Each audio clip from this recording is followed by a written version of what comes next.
Hey everyone, I think we're going to wait just a couple of more minutes because there's some people trying to get in, and then we will kick it off.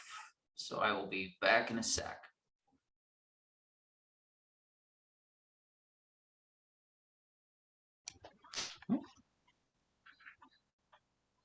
Okay.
Hi, everyone.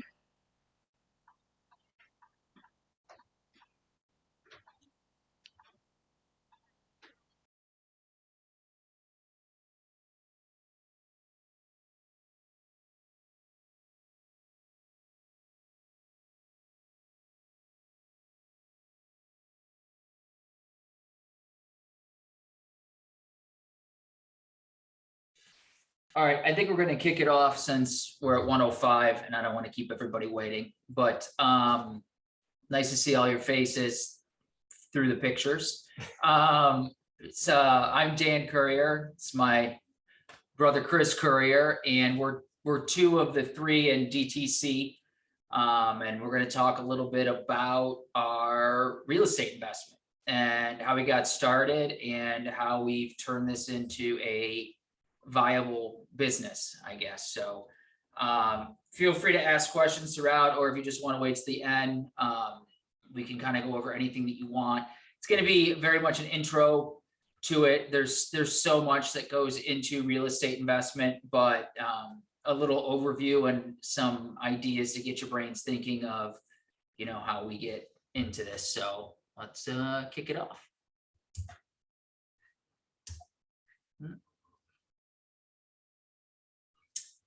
So first thing we kind of talk about is, when we're looking for something, is market knowledge. And this is something that both Chris and I take a lot of active participation in. So we look at historical data for different areas. We look at neighborhoods with growth trajectory, not necessarily what is amazing right now, but what is on the up and coming. We're looking at what type of buyers and sellers are in the market. So very similar if you're looking for a client, and then looking at what margins are going to look like. So, there's so much opportunity in so many different ways. And I think that one thing that we just always keep in mind is we don't really care what neighborhood it's in, what part of the city it's in, what kind of clout we'll have if we do it. We really just care about what the trajectory is of this neighborhood, because we want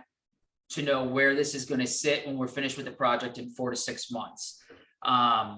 So Chris is much more of like the detail oriented aspect of this and looks at the specifics, because my brain doesn't necessarily function in that way. Yeah, one of the biggest pieces I focus on when we're trying to find our next property, and a big driver for us, is price per foot. And so when we're looking at property and we're looking at a price per square foot, that's going to be the driver. Ultimately, you make all your money when buying real estate on the purchase price, not on the sell price, because if you don't buy it at the right price, you're not going to make any money no matter what you do to the project. And so we want to get very narrow too when we look at the price per foot. So when we're looking at a neighborhood, we're not just going to go with a broad average. We're going to look at recent sales, And so if we're buying a 3-bedroom, 2-bath, we want to look at those exact comps to make sure we're looking to understand what those are selling for, because there could be a big difference in the average versus what you're buying. And so we really narrow down into that price per foot and then take that into when planning the budget. Are we expanding the floor plan to where we're going to have more square footage? Or are we going to have to stick with that same square footage? And what is the high price per square foot? Are we looking to break that number? Are we looking to meet that number based on trends that are happening? So I get to stare at spreadsheets and break down all those fun numbers, and Dan lets me know what we can do with the project ultimately. Yeah, and then we sort of end up at a place where we discuss, okay, so we've now found this project. This is what we think we can turn this into. Who is going to be out there purchasing this home? Is this a market that drives towards an individual, to a couple, to a family, and ultimately decide, like, if all of those pieces line up, okay, we want to put an offer in on this, we want to move forward with this, and we want to try to now obtain this property. Just little photos of some stuff we've done.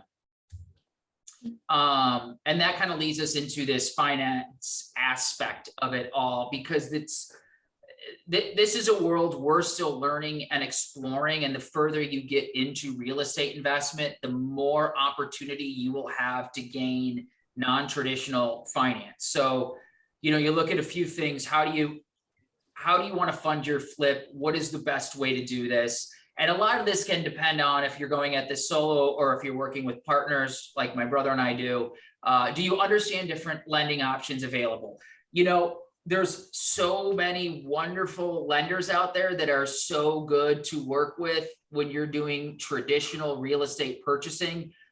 Find yourself people who can also work with investors in an untraditional way, because your needs are so completely different than what your buyer needs are. Because honestly, things like an interest rate, not really a huge concern when you're carrying something for 4 to 5 months instead of 20 to 30 years. You're looking at, what are you going to pay up front, closing costs, how are the loans going to be structured, what kind of cash flow you're going to need.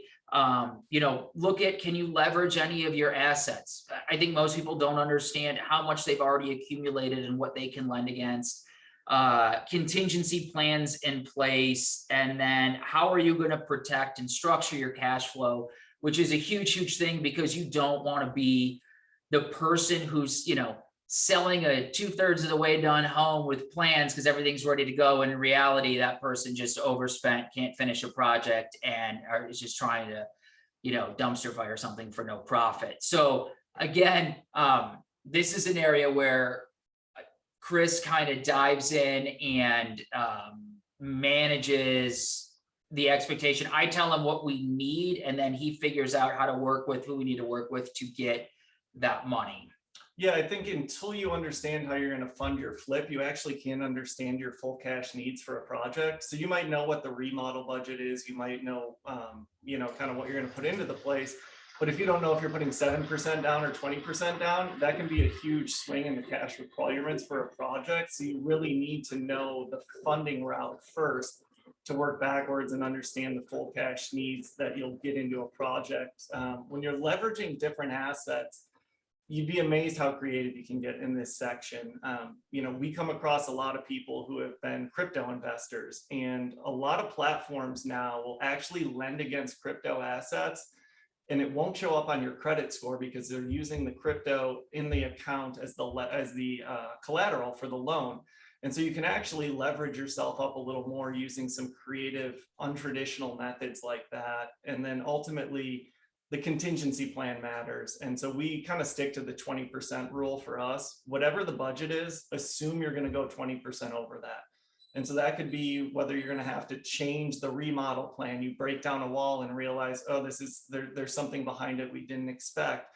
Carry costs. If you can't get cabinets for 30 days and you got to carry that mortgage, that's another payment. That's more interest. That's more cash flow. Yeah. And so if you're not managing that cash flow properly, and you hit a point where you have to take a break on paying a general contractor or subcontractors, that's going to build up, and that's going to delay the project and ultimately end up eating into the margin on the project.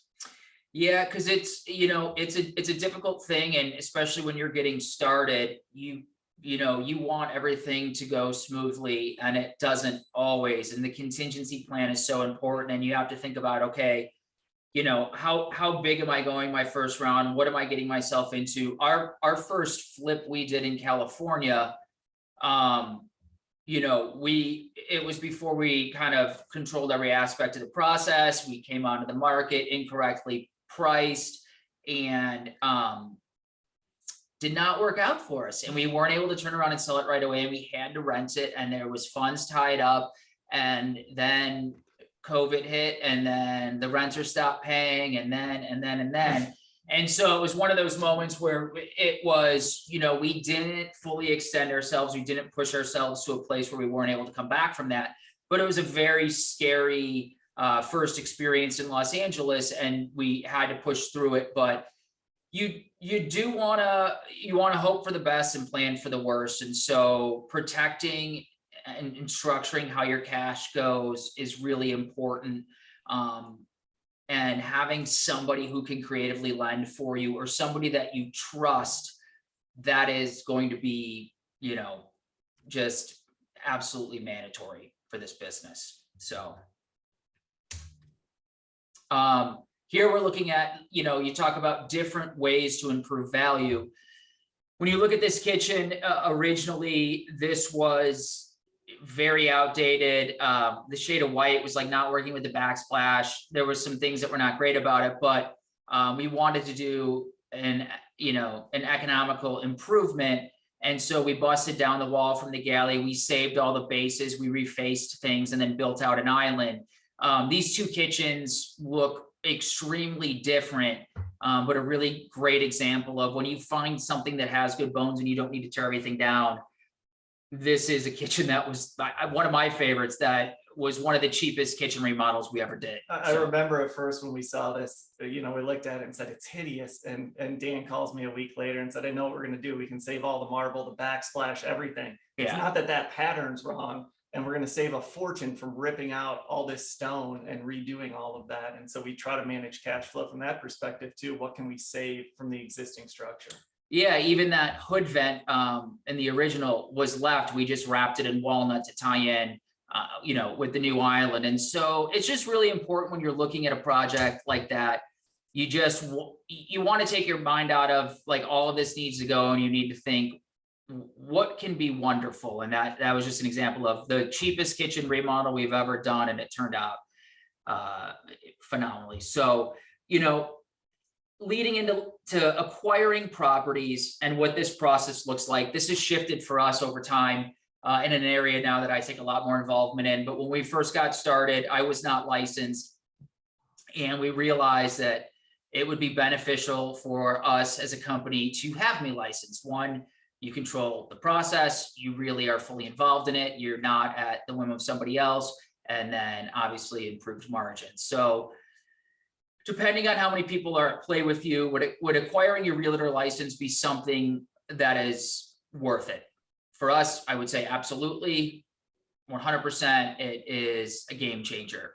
If you don't want to be licensed, are you working with an agent? Are they a part of your business structure? Do you have a relationship with them with better splits? You want to figure out, because if you're always just using somebody at a standard rate, and that's fine and that's wonderful, but it is a big piece of the pie in terms of money. So the more that you can control that and take that over, the better. When you start going down that route of representing yourself, or in the way that we sometimes structure how we acquire, different members within the business will be the purchaser, or an investor will be the purchaser. However, they have links with DTC. I'm also representing the purchase. It's all very intertwined. So you're going to really need to think about, what do you need to disclose about yourself, about the person who's purchasing it as your partner, as they invest with your company to remodel this. The more you disclose, the safer you're going to be. It's just, honesty is always the best method, because even though Chris is an individual, or an investor as an individual might purchase something, they're they're purchasing that with my company to remodel. We're going to put the money into remodel. We're going to split profits when it's sold. And you just don't want bad blood within the realtor community, and you want to be honest and upfront. So if you're going to represent yourself, disclose it. If you're representing somebody you're related to, if you're representing somebody who's going to ultimately be investing with you, always disclose it. You know, and then with that, you really want to have an understanding, and this ties a little bit back to market knowledge of all of the codes, all of the zoning, everything that's sort of happening in the area you're going to build. You know, it's different everywhere. In California, it's very fly by the seat of the pants. Everybody just wants to obtain real estate. Nobody really checks anything. Everybody's just like, I don't care. I need it. I need it. It's so limited. But just make sure whatever it is you want to do is doable. Now, you're remodeling the inside of a home. Pretty basic, pretty easy. If you want to expand, if you want to put in an ADU, if you want to turn something into an R3 instead of an R1 zoning, like, what's your goal and can that be done? And that's something that you as a realtor or the realtor you're working with should very much be able to help walk you through, especially if you're doing business with them on a regular basis. Yeah, the last thing the finance guy wants to see is we get flagged for a zoning or a permit issue, and then we've got to delay the project for 30 or 60 Right. days. Again, that goes back to your cash flow and managing that. And those will have a big effect on the profitability of that project. Yeah, you just, like, the name of the game is avoid being sued, and it's always disclosing is your best method. So this was a fun one that we did. This was a townhouse that was a full gut remodel, and we shifted some doorways and changed some floor plans. And this was something that we just completely had to overhaul. And, you know, we got this by how we normally get properties. We're very, very, very aggressive when we make offers. We don't have contingencies generally. Not something I'd recommend when working with clients. You know, it's a very specific way to go.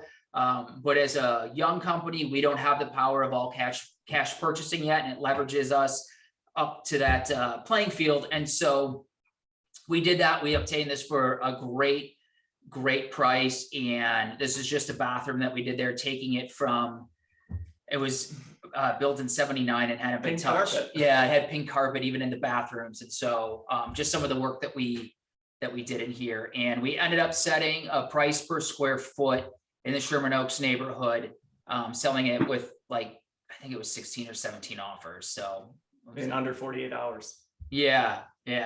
We probably should have let it run about a week, but you know, we wanted to lock up that profit. So designing and building, this is a lot of my kind of area in this, and something you want to think about. Everybody has a skill set. Not everybody has all the skill sets. You know, are you going to design the home? A lot of people fancy themselves talented. It's not always the case, and it's okay if you're not. And if you're not, get somebody who is. Give them a piece of the margins, try to build them into your company, do whatever you need to do to try to obtain that talent, because it's a difficult thing to come by. You need to understand current trends. And I do think when you're looking at real estate investment, especially in the beginning, you got to play to a broader market.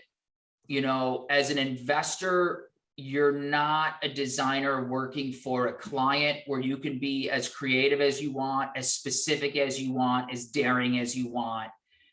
Maybe if you're an investor that's been in the game for a while and you're making hand over foot, you can afford to take a little risk on some different properties you can and really showcase what you can do. But until that, you want to speak to something, you want to have a voice, but you want to play to a broader market.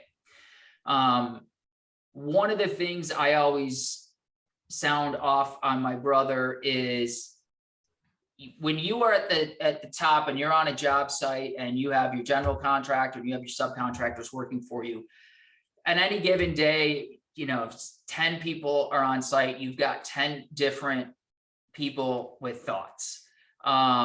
If you are the person building, the person designing, you know you are good, you have proven track record. I will often call Chris and say, you know, so-and-so thinks this or this or this. And then he usually just has one response for me. What would you do? It's that simple. A GC isn't a designer, a plumber isn't a designer, an electrician isn't a designer. I would be worthless. I have all the financial knowledge to do these projects, but without him designing it, there's no value there. And everybody's going to have an opinion, and you need to be able to separate that good feedback of like, okay, maybe we do want to shift this, from just, hey, they got an opinion and they're sharing it with you because they feel like they should. And we've never gone wrong when I've told him to follow his gut. The only time we've questioned a project is when we kind of give too much into those opinions, even though his gut's telling him it's not the right move. Those are the only decisions we regretted. And so I always remind him, you're the designer for a reason, and go with that decision. And it is a really good reminder. And at the end of the day, you're going to produce a product that you're proud of, that you understand. And that when, you know, especially if you're representing yourself, when you go to sell this, you know, your heart was in it, your soul was in it, you're super proud of the product that you did. So just learn how to separate opinions from valuable feedback. You know, I will often say, if a subcontractor is telling me something, or my GC, I'll look at this and I'll say, okay, that's great. I see where you're coming from on this. What's my cost savings there? What benefit am I getting? I'll weigh that. If they're like, oh no, it's nothing, I just think it would look better if this or if that. Now I'm to a place, we've done enough properties where well, no, that's not how I view it. That's not my vision. This is how it's going to go. You're respectful about it, but you have to stick to your gut. And then, you know, it shows when you go to sell a home. It's one of those things, you're walking a buyer through and you're talking about your insulation. You're talking about how you moved this floor plan to accommodate this type of living, why you chose this finish, what it invoked, the feeling. You know, stories resonate with people. So when you look at trends, you look at what your voice is in a project, you look at what your strengths are, and you understand what role you're playing in it. And if you're not that person, trust the person who is that role, because they'll lead you to the place you want to be at. There's so many properties in Los Angeles that we come across that we sort of chuckle at, because, you know, they're trying to obtain a price for a property that they thought was going to just come like that to them, but they haven't put love, care, they haven't thought about how something lives, the floor plan of it. And that's such a huge, huge piece. And then, you know, at the end of this, just something, because it's kind of on the design side, you need to look at within your company, do you want to also be the person who's providing all of the staging, all of the outfitting? As a creative, it pains me. Sometimes we're not that person. And I have somebody that I partnered with who respects my vision and what I've done to a house. But, you know, is it profitable for you to obtain all of this, store it, build it out for everyone, or partner again with somebody who is very much aligned with you, and they're just great at doing exactly what they do. So, you know, you got to know what the best move is for your business, not always what the move is that you would like it to be in that aspect, I guess. So this is a loft we did in Chicago, which was, we didn't have to move the kitchen. Kitchen stayed in the same place. We remodeled all of it, but you're kind of getting the same view forward to the back wall.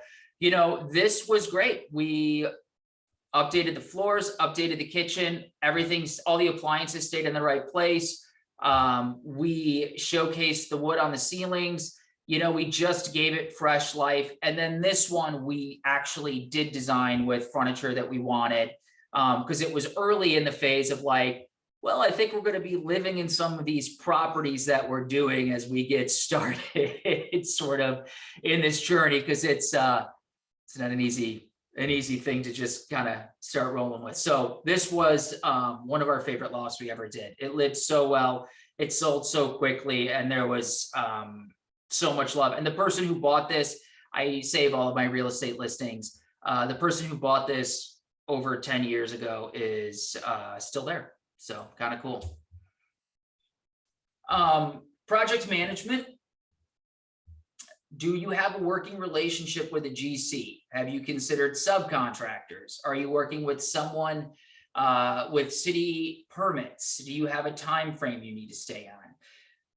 This all ties in again with finance, because these are the discussions Chris and I will have. We have an incredible working relationship with a GC. We have built that over the years. He is super loyal.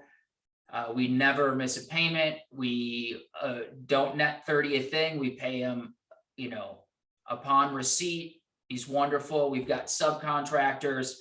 We have a wonderful architect and engineer that is, you know, linked in with city permitting, and time frame is something that we're still working on. And that's something that, you know, Chris and I talk about the project. I'll say this is my hope, which usually means it's about 30 days less than it will be, but this ties back to Chris.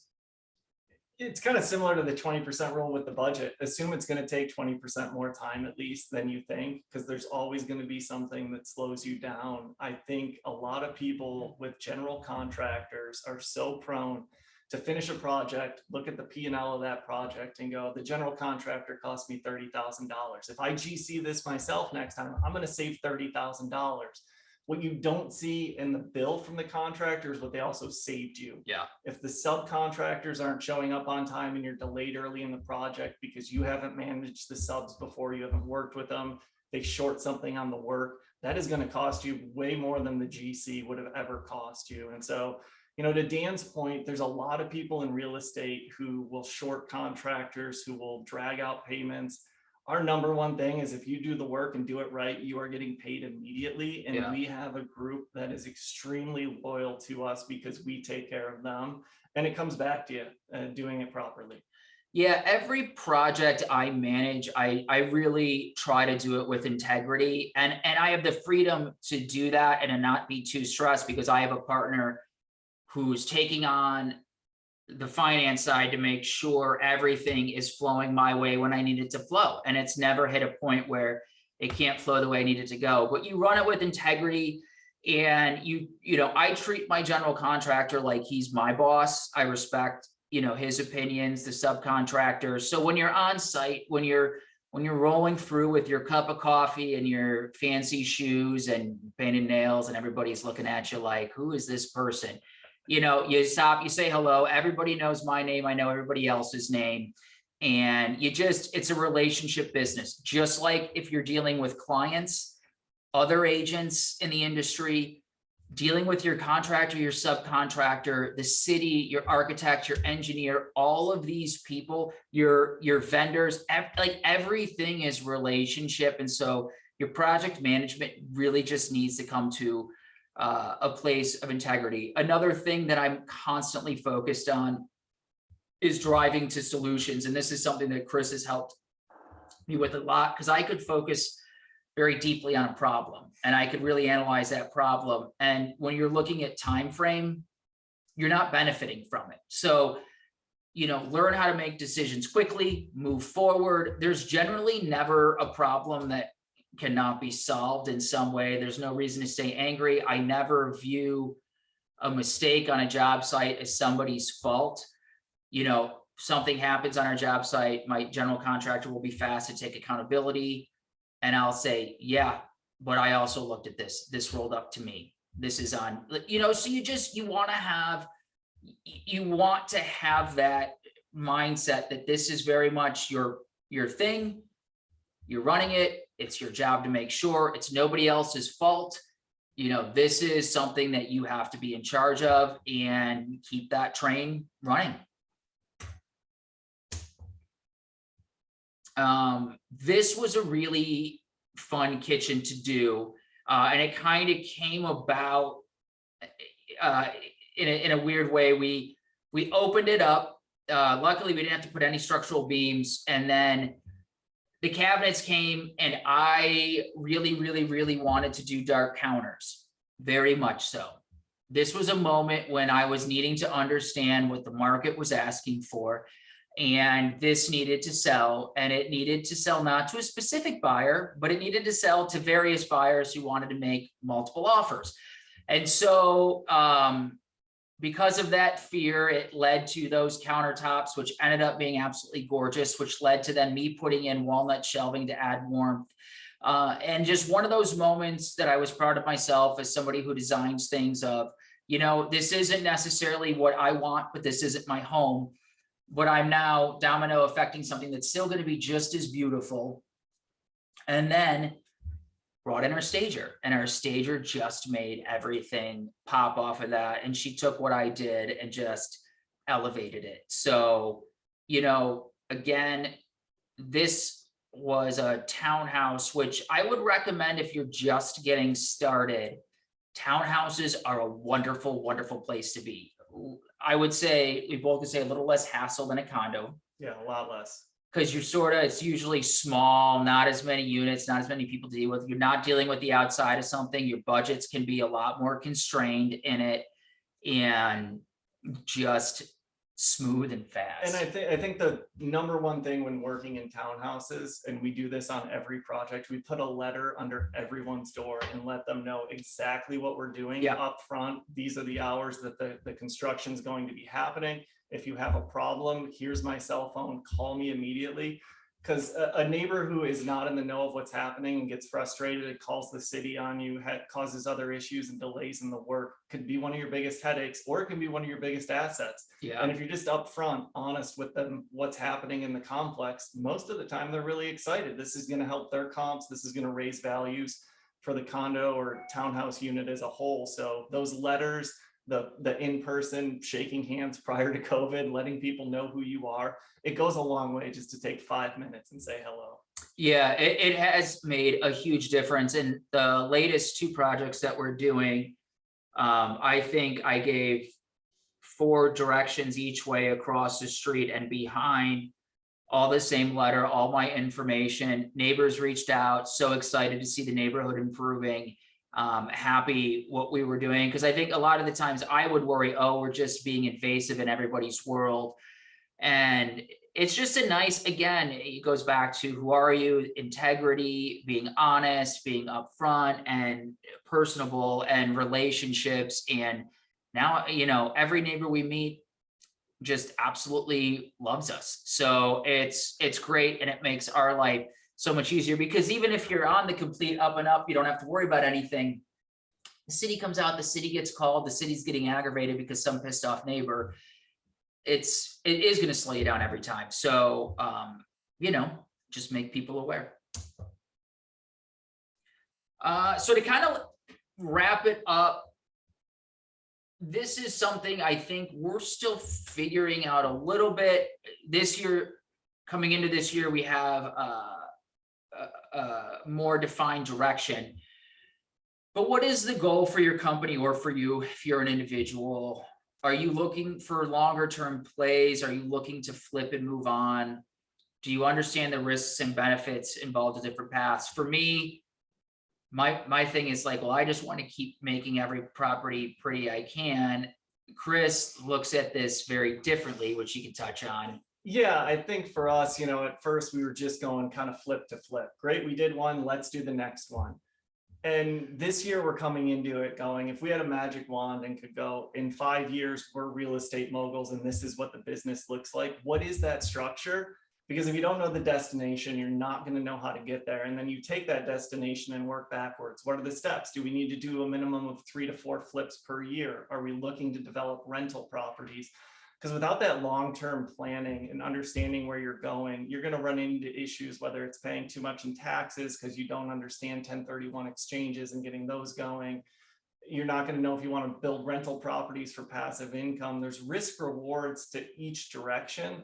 And without understanding those and deciding your direction, you're not going to know where you go. So at the beginning of this year, we sat down and said, okay, where do we want to be in 3 years? What's the goal? How much passive income do we want? How many flips this year do we want to achieve? Because then you're going to go get creative. How do we find more capital for lending? Are we pitching investors? Where if we're just going flip to flip, we're not going to go do those pieces that are really going to build this into a larger company. So you got to really think about that destination at the start. Yeah, and I think you know, it right now it feels like we're really starting to take stride, and we've been a company for 4 or 5 years now. And it feels very slow to start. And it kind of is when you're just getting into it. And that's a really, really good thing, because you have to build up tolerance in this industry. You have to build up the shoulders to hold the weight of everything that will be on you, because you're an investor, but you also become an employer. You become somebody who generally is also investing other people's money. You become this entity that has a lot of responsibility, and you have to learn how to withstand the stress of at times having some pretty deep valleys, and then you also get some pretty tall peaks, but you've got to ride these. It's not always structured income, unless our goal this year of building the passive income on multi-unit rentals, which we plan on doing. But you know, there's a lot when you're extending more line of credit, when you're putting more against your cryptocurrency wallet, when you're taking out bigger loans, when you're leveraging, which this is a great one, it's a scary one, but when you're leveraging 0% credit card interest rates for 18 months, and you're like, well, great, they're going to give me $80,000 limit, I can do all of these things on it. But you have to get that project sold to then pay that up. There's just all of these really, really big swings that, you know, when you're figuring out what your goal is and you're building your company up and you're getting used to handling, you know, it's there's a reason why it's slow to start. You got to kind of ease into it, because it's most people, the most stressful or largest thing they'll ever do in their lifetime is buy their home. If you're a property investor and the goal for your company is to flip, you're going to buy hundreds of homes in your lifetime. And so it's so much fun, but it's also just, you got to build yourself up to it and have the gut for it, which find yourself somebody analytical like I did, because I had to learn that from him. Because for me, when you're a creative in this side of business, everything is emotional. You feel everything. When you're much more analytical, it's just numbers on a sheet of paper. I always say, try to be as stoic as possible. So do your analysis, find the right property, pay the right price, have the right game plan, and then become a stoic about it. There's going to be ups and downs. Just know that you built the plan up front and you're on the right path and you're going to solve it, because the emotional swings, if you do one flip and your first flip's a 500K property, you're carrying a lot. If you're doing 3 flips, each are $1 million property, you're carrying $3 million of real estate.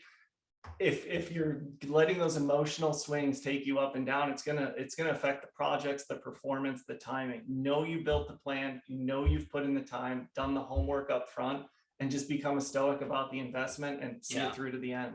Yeah, because it's a thing where you're sort of driving this ship. You don't really know where you're going at first, and that is what the importance of the goal.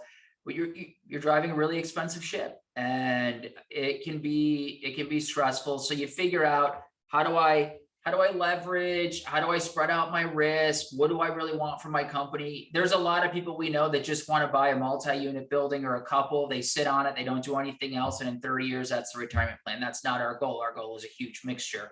And so figure out what that is, and then build yourself up to steering that ship. So, and really just understand the risks and the benefits involved with each different path, and understand where you want to be, and ask so many questions to everybody that you can, because there's just so much knowledge out there to be had. And there's so many people in this business who will love if you ask them, and if you're respectful and you have integrity, and it's not a business filled with that type of person. So you be that, and you will be given all the resources you need.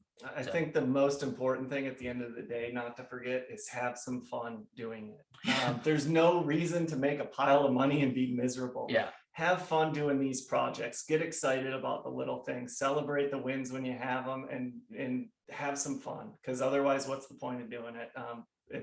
You find a great team, you have fun doing it, you make a few dollars, and it can be a really great business to build. Yeah, we were a little story, then we can wrap up if anybody has any questions. But we were walking through just today a newer property that we were starting, and somebody is an investor in that property with us.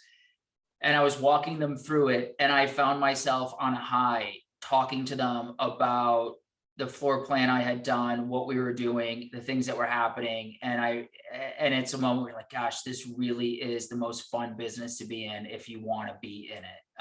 It's so rewarding. So it is, you do have to have fun, and it's just the most rewarding way to make a living, I think. So, yeah. So I don't know if anybody has any questions. I've never done a little seminar before, but I'm going to stop sharing that. Let's see. How do I get back? Here we go. I love just seeing the little top of your head. It's good to see your smile. If no questions, we'll jump off and let you all get, and you can also, if you don't want to ask them on here, everybody has my contact info. So feel free to hit up. I can get more granular with anything that we talked about today. So Hey, Dan. that's it. All right. Don't go, please. Don't go, Daniel. Oh, we can't hear you. And Chris. Hi. Can you hear me? I don't know why we can't hear. Hold on. Huh. Is that us? Can you hear me? I tell you, technology is. I can hear you, Fatima. Let's see. Thank you, Anne. I just want to make sure that they hear us. Fatima, I don't know why I can't. I don't hear want you. the. Oh, There are some questions on the side. If you can see those and answer. This has been fabulous, by the way. Oh, there we yes. go. Thank you. This has been really great. Thank you so much, guys. Welcome. Yeah. Any questions, reach out. We're here. It's what we're doing 24/7. So happy to help. I think Anne, go ahead.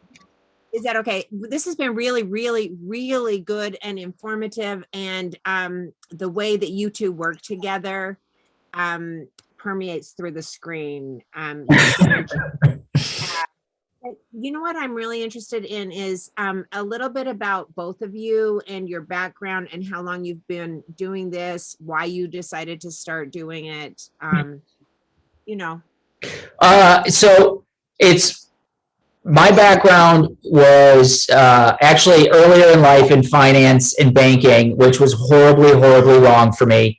Then I did corporate sales for Apple, which was more along my path. And then I stumbled into this business. I was married when I was younger, and my ex-wife and I decided to build a home, and I did all of the designing of it. And then 5 months later, we decided, we think we'd just kind of be better rolling our separate ways. And so I sold it, and I did really well on it. And I realized I am addicted to this process. That was the most alive I've ever felt. And I just started doing it by myself at first, in that way. And then Yeah, I mean, I saw what he was doing. I wanted to get involved. I'm kind of a serial entrepreneur. I became a licensed stockbroker at 18 and started that pretty young.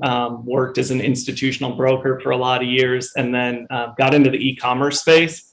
So I still do that as well, work in the e-commerce side. And then when he started talking about doing this, and I said, I think there's a business here. Like, let's sit down and actually talk about it. I love building companies. I love working in different industries. And so this was it made a lot of sense. And we've always had a great working relationship. We're 1.5 years apart in age. So we've grown up together. And 28 and 30. So yeah, we wish, but completely opposite temperaments too, which I think is great to have in a business. And so, it's just been a fun journey. We've been doing it about 5 years now. Yeah. I mean, I landed in California, and I think it was when I came here, and he was like, he crushed it in Illinois. We should just start making a company. And I was like, oh, and we're just going to buy California real estate? And he was like, yeah, we're just going to do that. And I was like, oh, okay. And then that's what we did. And I mean, we really weathered some storms in the beginning. And I remember when we first started saying, it takes 3 to 5 years to build a business. And we're on, the first 2 years of the business, we did one project with all those issues that came up. We have 3 live projects right now. Yeah. So, it was slow, and then it hit. And Yeah. So you just got to stick it through. And yeah, to his point with the temperaments, you never know who, talk to people. You never know who might be interested in working with you on this, because it's an attractive business. People love it. It's so in the zeitgeist. People want to be a part of it. And so you might find somebody who just balances you out like we do with each other. So. If can I ask you something, guys? What will be your best advice to those new investors? I know some of these people who wants to start their business. So, but what's your best advice to them? Honestly, for me, it would just, and it's what I tell myself all the day, just be ready to do the work. Yeah. You just have to be ready to do the work, because it's so fun and it's also a lot of work. And so, yeah, you gotta, and manage your time, I guess, would be the other thing. Yeah, from my perspective, part of it is just go do. I think so many people will analyze everything, overthink it, and you've got to do the homework up front, but eventually you've got to make that leap, and you may fail and be okay with that. There will be challenges, but I think you just got to, do the homework and then go for it, because otherwise you're going to be sitting there in another 2 years going, I should have done a real estate investment. I should have done this flip. Yeah. The only way you're going to learn is by doing. And Yeah. so get it started. Yeah. Got it. Thank you so much, guys. Nice to meeting you, Chris. Nice to meet you. All right. Well, if that's that, Appreciate everyone taking the time. yeah, it was nice. This was fun. The next time maybe we'll do like cocktail hour, so we're just a little more loosened up. We can really dig into some Yeah. some of the nitty gritty. But this was a fun broach into investment. So any questions, reach out. We're DTC Concepts. You can find us on Instagram, email, or you could call us. So Thank you, everyone. Appreciate it. Thank you. Bye-bye. Bye. Bye, guys.